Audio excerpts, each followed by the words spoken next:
Radathor, the radioactive miracle drink for the whole family. For the drinking dad. A new study out today of public health records has discovered 3,000 neighborhoods in America where children suffer from lead poisoning. Looking back at American consumer history is like opening a time capsule filled with products that seem less like conveniences and more like attempts at slow-motion self-destruction. The shampoo bottles in your bathroom are covered in warning labels today, but just a few generations ago, Americans were casually buying radioactive water and cocaine drops for teething babies. The distance between then and now isn't measured in years, but in how many truly terrible ideas we've collectively survived. So what made people think any of this was acceptable?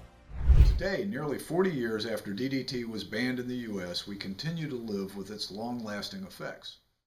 When radioactivity was a health trend. In the 1920s, radioactivity wasn't something to fear. It was trendy, expensive, and supposedly the secret to eternal health. This wasn't some fringe belief either. Mainstream companies marketed radium-laced products as cure-alls for everything from arthritis to sexual dysfunction. The most infamous of these products was Radathor, a brand of distilled water containing radium salts that wealthy Americans drank like expensive vitamins. Eben Byers, a prominent American socialite and industrialist, was Radathor's most devoted customer. After injuring his arm in 1927, a doctor suggested he try the radioactive tonic. Byers was so impressed with his perceived results that he drank nearly 1,400 bottles over the next few years, sometimes consuming multiple bottles per day. He became a walking advertisement for the product, recommending it to friends and business associates. By 1930, Byers' health began deteriorating rapidly. His teeth fell out. Holes appeared in his skull. His jaw literally disintegrated, requiring surgical removal of most of his upper jaw and portions of his lower jaw. The radiation had eaten through the bone. When he died in 1932 at age 51, his body was so radioactive that it was buried in a lead-lined coffin. When researchers exhumed his remains in the 1960s for testing, his skeleton was still emitting significant levels of radiation. The Wall Street Journal summed up his death with a darkly memorable headline: "The radium water worked fine until his jaw came off." But Radathor was just one product in an entire industry. Radium was added to cosmetics, suppositories, chocolates, and even bread. There were radium heating pads, radium-lined jockstraps, and radioactive hair tonics. Women painted their watch dials with radium paint in factories, licking their brushes to make fine points, and later died from the exposure. The cultural faith in radioactivity as a health product stemmed from its newness and mystery. Scientists had discovered these strange elements that glowed in the dark and emitted invisible energy. To a public that didn't understand radiation, this seemed magical. If something that powerful existed in nature, marketers reasoned, it must be beneficial. The glow was marketed as vitality itself, bottled and ready to consume. The Atomic Energy Lab for Children. Fast forward to 1950, and American attitudes toward atomic energy had shifted, but not necessarily in the direction of caution. The Gilbert U-238 Atomic Energy Lab hit toy store shelves as the most elaborate science kit ever marketed to children. This wasn't a simple chemistry set. It contained actual uranium ore samples, a Geiger counter, a Wilson cloud chamber for observing radioactive decay, an electroscope, a spinthariscope, and 4 glass jars containing different types of uranium-bearing ores. The kit cost about $50, which translates to over $600 today, making it one of the most expensive toys on the market. It was marketed toward older children and teenagers interested in nuclear physics, reflecting the post-war optimism about atomic energy as the power source of the future. The Atomic Energy Commission officially approved it, which gave parents confidence that letting their kids handle radioactive materials was educational rather than reckless. The uranium samples included carnotite, autunite, torbernite, and uraninite, each containing low-grade uranium ore. The radiation levels were relatively low by industrial standards, but still present enough to trigger the included Geiger counter. Kids could conduct experiments watching alpha particles create vapor trails in the cloud chamber or measuring background radiation in their homes. Gilbert marketed the kit with pamphlets about prospecting for uranium, tapping into the uranium rush happening across the American Southwest. The Cold War was heating up, and nuclear technology represented American scientific superiority. Teaching children about atomic energy was seen as patriotic preparation for the technological future. The manual included instructions for building a reactor, naturally at a theoretical level only, but the casual tone about nuclear materials is startling by modern standards. The kit was discontinued in 1951 after just 1 year, but not because of safety concerns. It simply didn't sell well.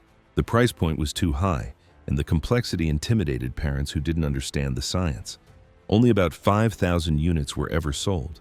Today, collectors pay thousands of dollars for intact specimens, which are still radioactive enough to set off modern security equipment at airports. Medicine cabinets, full of narcotics. Before the Pure Food and Drug Act of 1906 and later regulations, American medicine cabinets contained substances that would make modern pharmacists physically recoil.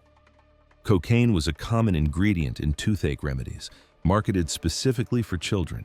Lloyd Manufacturing Company's cocaine toothache drops were sold openly in the 1880s, with charming advertisements showing happy children. The logic was straightforward. Cocaine is an effective local anesthetic, and children get toothaches, so why not combine them? Parents applied these drops liberally, unaware that cocaine's numbing effect came with severe addiction potential and cardiovascular risks. The drops were marketed as instantaneous cure with no mention of side effects. Cocaine was also found in hemorrhoid treatments, throat lozenges, and even beverages beyond the famous Coca-Cola formula. But cocaine products were almost quaint compared to the opiates freely available. Mrs. Winslow's soothing syrup was perhaps the most notorious. First marketed in 1849, this remedy for teething babies and fussy children contained morphine sulfate and alcohol. Mothers would administer it to crying infants, and the babies would indeed become very quiet, very fast. Too quiet in many cases. The American Medical Association later estimated that thousands of infant deaths could be attributed to the syrup, though exact numbers are impossible to determine. The product remained on the market until 1930, despite decades of warnings from physicians and consumer advocates. Manufacturers simply reduced the morphine content slightly and continued selling. The Victorian and Edwardian attitude toward infant care included the belief that keeping babies calm and quiet was the primary goal, and the long-term consequences of regular opiate exposure to developing brains simply weren't considered. Patent medicines formed an entire industry of unregulated substances. Laudanum, a tincture of opium, was sold as casually as aspirin is today. Women used it for menstrual cramps. Workers used it for chronic pain. The result was widespread opiate addiction that went largely unacknowledged because the addiction itself wasn't understood as a medical condition. People simply thought they needed their medicine. The transition to regulated pharmaceuticals happened gradually through the early 20th century. The 1906 Pure Food and Drug Act required labels to list contents but didn't ban dangerous ingredients. The Harrison Narcotics Tax Act of 1914 began restricting opiates and cocaine, but enforcement was inconsistent for years. Meanwhile, entire generations had grown up in households where morphine and cocaine were as common as cough syrup. When soft drinks contained mood stabilizers. In 1929, Charles Leiper Grigg created a lemon-lime soda he called bib-label lithiated lemon-lime soda. The name didn't exactly roll off the tongue, so it was rebranded as 7-Up 2 years later. But the original formula contained lithium citrate, a mood-stabilizing compound that today is prescribed for bipolar disorder and severe depression. Lithium wasn't hidden in the formula. The original name literally advertised its presence. Grigg marketed the drink as a hangover cure and mood enhancer during Prohibition, when Americans were desperately seeking any legal substance that might take the edge off. The drink's slogan promised it would take the ouch out of grouch, positioning it as a bottled solution to bad moods and anxiety.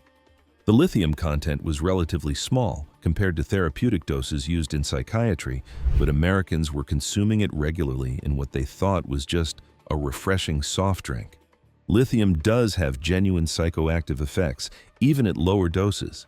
It can reduce anxiety and stabilize mood swings, which probably contributed to 7-Up's popularity during the stressful Depression era. The lithium remained in the formula until 1948, when new regulations required companies to justify medicinal ingredients in food products. Rather than defend the lithium content or reclassify 7-Up as a drug, the company quietly removed it and continued selling the drink as a regular soft drink. Most consumers never noticed the change, or if they did, they assumed it was just a recipe adjustment. The casual inclusion of psychoactive substances in everyday products wasn't limited to 7-Up. The original Coca-Cola formula famously contained cocaine until 1903. Various energy drinks and tonics contained caffeine levels that would be regulated today, along with other stimulants. The boundary between beverage, medicine, and drug was much blurrier than modern consumers would recognize. Radiation in the shoe store. Between the 1920s and 1970s, a trip to the shoe store often included a dose of radiation. Shoe-fitting fluoroscopes were wooden cabinets about 4 feet tall with an X-ray tube at the bottom and viewing ports at the top. Customers, often children, would stick their feet into the opening at the base. The salesperson would activate the machine, and suddenly, everyone could see a glowing green image of the bones inside the shoes, supposedly revealing whether the fit was correct. The machines were marketed to shoe stores as modern scientific selling tools. Parents loved them because they seemed to offer objective proof that expensive children's shoes fit properly. Kids were fascinated by the ghostly images of their own skeletons. Shoe salesmen appreciated anything that helped close a sale. Some stores mounted the machines prominently near the entrance as an attraction to draw in customers. The problem, obviously, was the radiation exposure. A typical fluoroscope session lasted about 20 seconds, but kids would often stick their feet in multiple times during a single shopping trip, trying different shoes. The machines had no timers or exposure limits. Some children visited shoe stores weekly during growth spurts. Store employees received chronic exposure by operating the machines dozens of times daily. The X-ray tubes in these machines were poorly shielded and completely unregulated. Radiation leaked from all sides. The dosage delivered to feet was roughly equivalent to 50 chest X-rays per 20-second viewing. Even worse, the machines degraded over time, and few stores maintained or calibrated them properly, meaning radiation output could increase unpredictably. Health physicists began warning about the dangers as early as the 1940s, but the machines remained in use for decades afterward. The shoe industry resisted regulation, arguing the convenience outweighed the risks. It wasn't until the 1970s that most states finally banned the devices, not because of federal intervention, but through gradual state-by-state regulations. The last known operational shoe fluoroscope in the United States was in a West Virginia store in 1981. By the time the machines were finally banned, thousands of children and retail workers had received unnecessary radiation exposure. The long-term health impacts are difficult to quantify because tracking individual exposure levels and correlating them with later health problems decades afterward is nearly impossible. But the potential for radiation-induced cancers and tissue damage was absolutely present. The deadly game of lawn darts. Lawn darts, marketed under the name jarts, were exactly what they sound like: enormous weighted metal-tipped darts designed to be thrown across a yard at plastic ring targets. They became enormously popular in the 1970s, appearing at backyard barbecues and family gatherings across America. The darts weighed about a pound each and featured heavy metal tips designed to stick into the ground when thrown in a high arc. The physics that made them effective for the game also made them incredibly dangerous. A weighted metal projectile thrown in a parabolic arc builds significant velocity by the time it descends. The pointed tip concentrated all that force into a small area. When jarts accidentally hit people, they didn't just hurt them. They penetrated skin, bone, and skull with brutal efficiency. Between 1978 and 1988, lawn darts were implicated in an estimated 6,100 emergency room visits. Most victims were children. The typical accident involved kids playing with or near the darts without adult supervision, but supervision often made little difference. The darts flew unpredictably if thrown incorrectly, and once airborne, they were difficult to track against the sky. The worst incidents were catastrophic. In 1987, 7-year-old Michelle Snow was playing in her backyard in California when a lawn dart thrown by another child in a nearby yard came down and penetrated her skull. The dart entered her brain, causing massive trauma. Lawn dart stabbed through the skull of his 7-year-old daughter and killed her. From that moment on, David Snow became a one-man crusade, determined to get the government to ban the darts before they killed again. She died 3 days later. Her father, David Snow, launched a campaign to ban the product entirely. Snow took his campaign directly to the Consumer Product Safety Commission, armed with medical records, accident statistics, and the personal testimony of a grieving father. The industry argued that lawn darts were safe when used as directed and that warning labels were sufficient. They had already been banned from toy stores in 1970 and could only be sold as sporting goods, with packaging warning they were for adults only. But children still played with them constantly because they were sitting in garages and backyards across the country. After persistent advocacy, the CPSC finally banned lawn darts entirely in 1988, prohibiting their sale and ordering retailers to pull existing stock. The ban made it illegal to sell lawn darts in the United States, though possession remained legal, meaning millions of sets stayed in circulation for years. David Snow's campaign became a case study in consumer safety advocacy and parental activism changing federal policy. Disinfectant as women's health care. Between the 1920s and 1960s, Lysol disinfectant was aggressively marketed for feminine hygiene and even as a contraceptive douche. The advertisements were masterpieces of euphemistic language, referring to intimate cleanliness and marital relations, without ever stating directly what the product was supposedly for. The implication was clear. Women should use Lysol internally to maintain hygiene and prevent pregnancy. The advertisements preyed on women's fears about being unattractive to their husbands. Print ads featured troubled women whose marriages were supposedly at risk due to poor hygiene, with Lysol positioned as the solution. The messaging was deeply manipulative, suggesting that a woman's worth in her marriage depended on using harsh disinfectants in incredibly sensitive areas of her body. The medical reality was horrific. Lysol's active ingredient was cresol, a phenolic compound that's highly caustic and toxic. Using it as a douche caused severe chemical burns, tissue damage, inflammation, and in some cases fatal poisoning when absorbed through damaged mucous membranes.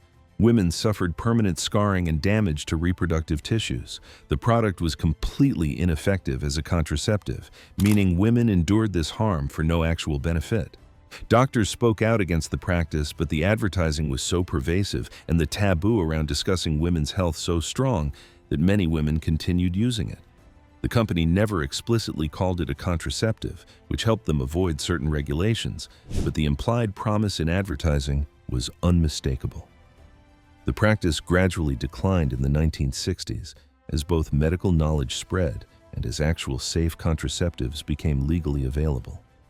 The 1965 Supreme Court decision in Griswold v. Connecticut established the right to contraception, and the birth control pill became widely available. As women gained access to real healthcare options and conversations about women's health became slightly less taboo, products like Lysol douche finally faded from the market. The entire phenomenon reflects how little agency women had over their own healthcare decisions and how willing companies were to exploit fear and shame for profit. The fact that a household disinfectant could be marketed for internal use with essentially no regulatory oversight reveals how recent our most basic consumer protections really are. When cigarettes were medicine. Cigarettes marketed as asthma relief sounds like dark satire, but it was entirely real. Various brands throughout the late 19th and early 20th centuries sold cigarettes specifically for respiratory problems.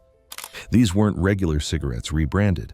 They contained herbs like lobelia and stramonium, also known as Jimson weed, which do have bronchodilator effects but are also toxic and hallucinogenic. The idea was that smoking these herbal cigarettes would deliver the active compounds directly to the lungs, providing immediate relief from asthma symptoms. Some physicians actually did recommend them, not understanding the long-term damage from smoke inhalation itself. The short-term relief some patients experienced from the bronchodilators convinced them and their doctors that the treatment worked, But the truly remarkable marketing came from mainstream tobacco companies in the 1940s and 1950s. Camel Cigarettes ran a massive advertising campaign featuring the slogan, "More doctors smoke Camels than any other cigarette." The ads showed men in white coats with stethoscopes, lending medical authority to tobacco consumption. Other brands followed with similar campaigns, featuring doctor testimonials and claims that their cigarettes were gentler on the throat. These advertisements capitalized on genuine trust in medical authority, while the tobacco companies knew or should have known about the health risks. Internal documents later revealed that tobacco companies were aware of cancer risks as early as the 1950s, but publicly denied the connection for decades. The doctor endorsement campaigns were specifically designed to combat growing health concerns by wrapping cigarettes in medical credibility. The tobacco industry also sponsored research that cast doubt on emerging evidence about smoking and cancer. They promoted filtered cigarettes and light cigarettes as healthier alternatives, giving smokers and doctors a false sense that the problems were being addressed. The strategy was remarkably effective at delaying regulation and maintaining public confusion about smoking's dangers. The turning point came with the 1964 Surgeon General's report, definitively linking smoking to lung cancer and other diseases. Even then, it took decades more advocacy, litigation, and regulation before cigarette advertising was restricted and health warnings became mandatory. The medical endorsement of cigarettes stands as one of the most successful and deadly marketing campaigns in American history. DDT and the Age of Miracle Pesticides. DDT was hailed as a miracle when it was introduced for civilian use after World War II. It killed mosquitoes, flies, and agricultural pests with remarkable effectiveness. The substance was so trusted that public health officials sprayed it directly onto people. Photographs from the 1940s and 1950s show children at public pools and beaches being sprayed with clouds of DDT by workers with backpack foggers. It was used in schools, restaurants, and homes with essentially no precautions. The pesticide had legitimate public health benefits. It dramatically reduced malaria transmission in the American South and other regions. Military use during World War II prevented typhus outbreaks among troops. The scientist who discovered DDT's insecticidal properties, Paul Hermann Mueller, won the Nobel Prize in 1948. The world genuinely believed DDT would save millions of lives by controlling disease-carrying insects. Homeowners sprayed DDT in their yards, gardens, and inside their houses. It was available in hardware stores for casual consumer use. Agricultural application was even more extensive, with crop dusters spreading it over vast areas. The chemical was cheap, effective, and seemed harmless to humans in the short term, making it wildly popular. The problems became apparent gradually. DDT is extremely persistent in the environment and accumulates in fatty tissues. It moves up the food chain, concentrating at higher levels in predators. Birds, especially raptors like eagles and falcons, suffered dramatic population declines because DDT interfered with calcium metabolism, causing them to lay eggs with shells so thin they broke during incubation. Entire species teetered on the edge of extinction. Rachel Carson's 1962 book Silent Spring brought these ecological consequences to public attention. She documented the evidence of bioaccumulation and the collapse of bird populations, creating a powerful argument that DDT was poisoning the environment. The chemical industry fought back hard, attempting to discredit both Carson and her research, but the evidence became impossible to ignore. The EPA banned DDT for agricultural use in 1972, though it remained available for public health purposes in certain contexts. The ban was controversial because DDT was genuinely effective at controlling disease-carrying mosquitoes, and the alternatives were less effective or more toxic. The debate over DDT highlighted the complex trade-offs between immediate human health benefits and long-term environmental consequences. Lead everywhere. Lead's toxic effects on human health have been known since ancient Rome, yet 20th century America put lead into virtually everything. The two most significant sources were leaded gasoline and lead-based paint, both of which remained in common use decades after their dangers were well established. Tetraethyl lead was added to gasoline starting in the 1920s to prevent engine knocking and improve performance. The substance was produced by workers who frequently suffered acute lead poisoning, hallucinations, and death. earning the production facilities the nickname loony gas buildings. Despite this, the industry insisted that the low-level exposure from vehicle exhaust was harmless. For over 50 years, leaded gasoline spewed lead particles into the air wherever cars drove. The lead settled on soil, was tracked into homes, contaminated water supplies, and entered the food chain. Children playing near busy roads received particularly high exposure. The lead was absorbed into their developing brains, causing permanent neurological damage, reduced IQ, behavioral problems, and learning disabilities. The measurable impact is staggering. Researchers have correlated the rise and fall of violent crime rates with childhood lead exposure levels 2 decades earlier. Areas with higher lead contamination produced more children with behavioral problems who later committed crimes at higher rates. The phase-out of leaded gasoline beginning in the 1970s and completed in 1996 coincided with subsequent drops in crime rates and measurable increases in average IQ scores. Lead paint was equally pervasive. It was durable, bright, and cheap to produce. Paint manufacturers knew lead was toxic but continued producing it for residential use until it was finally banned in 1978. Millions of homes still contain lead paint under layers of newer paint, creating ongoing exposure risks when the old paint deteriorates or during renovations. Children are especially vulnerable to lead poisoning because they absorb more lead than adults and because their nervous systems are still developing. Lead paint tastes sweet, so children who chewed on windowsills or toys painted with it received dangerous doses. Even small amounts cause permanent cognitive damage. The current EPA guideline states there is no safe level of lead exposure for children, yet millions of American children still live in homes with lead paint hazards. Cities like Flint, Michigan, have experienced public health crises when lead from old pipes contaminated drinking water. The legacy of lead exposure in America represents one of the largest preventable public health disasters in modern history. The economic cost is almost as stunning as the human cost. Researchers estimate that lead exposure reduced the cumulative IQ points of the American population by hundreds of millions. The lost productivity, increased healthcare costs, and criminal justice expenses from lead exposure likely total hundreds of billions of dollars. Toys that exploded. Clackers were briefly popular in the early 1970s. The toy consisted of 2 heavy acrylic balls attached to strings on either end of a short handle. The player would swing them, so the balls clacked together above and below the hand in a rapid rhythm. When done correctly, the motion created a satisfying clicking sound and a fairly impressive display. The problem was the material. The acrylic used in the balls was prone to shattering under repeated impacts. After enough use, hairline fractures would develop in the balls. Eventually, they would explode during use, sending sharp acrylic shards flying in all directions. The injuries were predictable and brutal, cuts to hands, arms, and most seriously, eyes. The toy represented a perfect storm of poor design choices. The heavy balls built up significant force. The repeated impacts guaranteed material fatigue. The acrylic was brittle, and the toy was marketed to children who would use it enthusiastically and recklessly. There was no protective housing or safety mechanism. Reports of injuries began accumulating quickly. Children required stitches and eye surgery. Some suffered permanent vision damage. The Consumer Product Safety Commission, which had just been created in 1972, investigated and began issuing recalls. Manufacturers attempted to reformulate the balls with safer materials, but the toy's popularity had already peaked and the safety reputation was destroyed. Clackers weren't the only dangerous toy of the era. The early 1970s represented a turning point when consumer safety regulations were just beginning to be enforced. Before that, toy safety was essentially self-regulated by manufacturers, meaning it wasn't really regulated at all.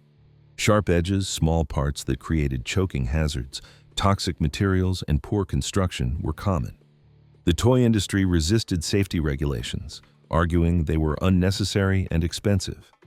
The creation of mandatory safety standards for toys, including requirements for testing and material safety, came after years of advocacy by consumer groups and accumulating evidence of preventable injuries. Asbestos in unexpected places. Pure white asbestos fibers made excellent artificial snow. They were fireproof, lightweight, and had a realistic, fluffy texture. For decades, asbestos was sold as fake snow for Christmas trees and holiday decorations. Department stores created winter displays with asbestos snowdrifts. Families sprinkled it on their trees. And most famously, asbestos snow was used extensively in The Wizard of Oz, particularly in the scene where Dorothy falls asleep in the poppy field and wakes up covered in snow. Nobody thought twice about it. Asbestos was a miracle material, used in everything from insulation to ceiling tiles to brake pads. Its fire-resistant properties made it seem ideal for decorations near candles and lights on Christmas trees. The idea that those fluffy white fibers could cause fatal lung disease simply wasn't part of the cultural awareness. Asbestos causes mesothelioma, a cancer of the lung lining, along with asbestosis and other respiratory diseases. The fibers, when inhaled, lodge in lung tissue and cause scarring and cellular damage over decades. There's no safe level of exposure, and the diseases caused by asbestos often don't appear until 30 or 40 years after exposure. Workers who mined, processed, or installed asbestos products have suffered epidemic levels of disease. The actors who worked on The Wizard of Oz were exposed not just to asbestos snow, but also to other hazardous substances, though most lived long lives, suggesting their exposure was limited. The bigger risk came from repeated exposure. Workers in factories producing the fake snow, families who used it every Christmas for years, and store employees who handled it seasonally. Asbestos wasn't banned in the United States until the 1970s and 1980s, and even then, the ban wasn't complete. Certain asbestos products remained legal for years. The substance is still present in millions of older buildings, creating ongoing exposure risks during demolition and renovation. The danger comes when asbestos materials are disturbed, releasing fibers into the air where they can be inhaled. The story of how asbestos went from miracle material to recognized killer is a case study in delayed regulation. Companies that produced asbestos knew about the health risks decades before public awareness caught up. They suppressed research, fought regulation, and continued profiting while their workers and customers died. The litigation surrounding asbestos exposure has become one of the longest-running and most expensive mass tort cases in American legal history. We look back at these products now with a mix of horror and disbelief. Radioactive water, cocaine for children, cigarettes marketed as medicine, DDT sprayed directly onto kids at public pools. These weren't fringe products from questionable sources. They were mainstream consumer goods, bought and used by ordinary people who trusted that someone was ensuring their safety. That trust was misplaced. The regulatory framework we now take for granted, the idea that products should be tested before being sold to the public, that ingredients should be disclosed, that companies can be held liable for harm their products cause. All of that came about precisely because of these disasters. Each banned substance and recalled product represented real people who suffered, died, or lost family members before anyone in authority decided to act. The distance between the casual attitudes of the past and our current standards isn't really that far. Most of these products were legal within living memory. And it raises an uncomfortable question. What products are we using right now that future generations will look back on with the same horrified disbelief?